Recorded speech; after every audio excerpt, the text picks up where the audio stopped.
Vision 2047 కార్యక్రమంలో భాగంగా ఇప్పటికే ప్రజాభిప్రాయాలు స్వీకరిస్తున్నారు. దీనిలో భాగంగా నేడు స్థానిక కలెక్టర్ కార్యాలయంలో జిల్లా కలెక్టర్ జిల్లా ప్రజాప్రతినిధుల అభిప్రాయాలు తెలుసుకున్నారు.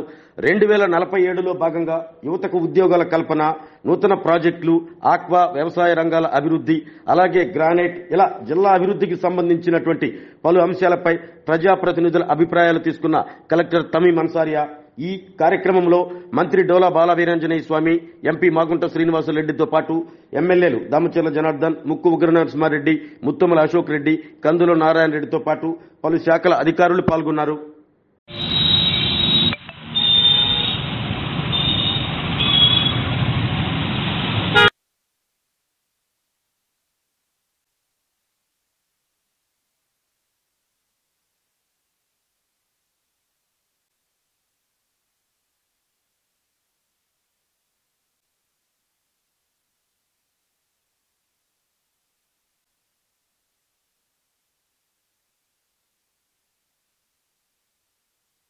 సంపద సృష్టి, సుస్థిర అభివృద్ధి, ప్రజల జీవన ప్రమాణాల పెంపు చేస్తుంది.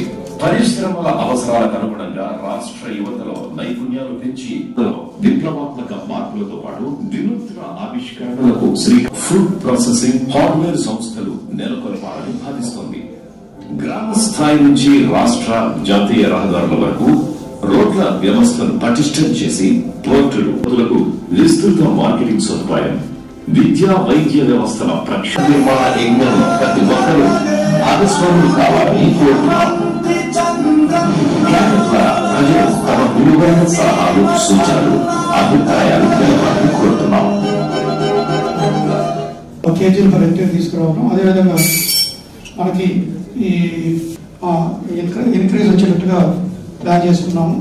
అదేవిధంగా 27-28-210, అదేవిధంగా 28-29 కోల్డ్ స్టోరేజ్ కట్టాలి. అదంటే ప్రోగ్రామ్స్ ద్వారా పెట్టి మీరు చేసుకుంటే బాగుంటుంది. ఎల్లకాలం మీకు ఇట్లే కల్చర్ పార్ట్స్ గా మారిపోయాయి. In your opinion, to be focused upon for accelerated economic growth in your district. So complete అయింది. సో దీంట్లో ఇంకా మీకు ఏదైనా ఈరోజు భారత్ ఫోర్జ్ వాళ్ళు 800 to 1000 ఎకర్స్ తీసుకోవడం కోసమని ఆల్రెడీ అంటారు. విజిట్ వచ్చి ఉన్నారు మన డిస్ట్రిక్ట్ లో. విజన్ 2047కి అందరి దగ్గర నుంచి అభిప్రాయ సేకరణ తీసుకుంటా ఉన్నారు. దానిలో భాగంగా ఈరోజు ప్రకాశం జిల్లాలో ప్రజాప్రతినిధుల దగ్గర నుంచి కూడా అభిప్రాయ సేకరణ తీసుకోవడానికి కోసం గౌరవ కలెక్టర్ గారు మీటింగ్ ఏర్పాటు చేయడం జరిగింది. దీనిలో ప్రాథమికంగా యువతకి ఉద్యోగాల కల్పన, అదేవిధంగా ఒక్కొక్క నియోజకవర్గాల్లో ఏ ప్రాజెక్టులు పెడితే పరిశ్రమ వస్తాయనేది శాసనసభ్యులు తెలియజేయడం జరిగింది. దాంతోపాటు ఆక్వా రంగం, టూరిజం, దాంతోపాటుగా వ్యవసాయ రంగాన్ని, హార్టికల్చర్ని ప్రోత్సహించాలనేది ప్రజాప్రతినిధులు ఎక్కువ మంది కూడా తెలియజేయడం జరిగింది.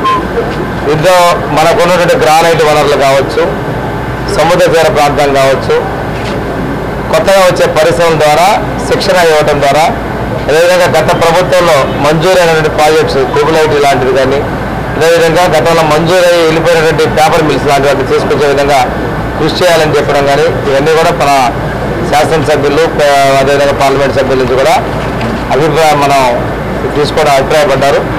ఇక్కడ ఇంకొక విషయం ఏంటంటే అది మార్కాపురం మెడికల్ కాలేజీ కూడా మనకి బిల్డింగ్లు ఏమీ లేవు కాబట్టి మెడికల్ కౌన్సిల్ ఆఫ్ ఇండియా వాళ్ళు అనుమతి ఇవ్వలేదు. అది కూడా కొనసాగుతుంది. ప్రతిపక్షాలు తప్పుడు ప్రచారం చేస్తున్నాయి. ఇంకోటి సాగుకు నీరు కూడా ఈరోజు వరి పంట సాగు చేసుకునే వాళ్ళకి ఆఖరా తడి వరకు కూడా నీళ్ళు ఇచ్చేదానికి ప్రభుత్వం సిద్ధంగా ఉందనే విషయం కూడా ప్రజలకి, రైతులకి మేము తెలియజేస్తా ఉన్నాం. నిర్భయంగా వరి సాగు చేసుకోవచ్చని కూడా తెలియజేస్తా ఉన్నాం.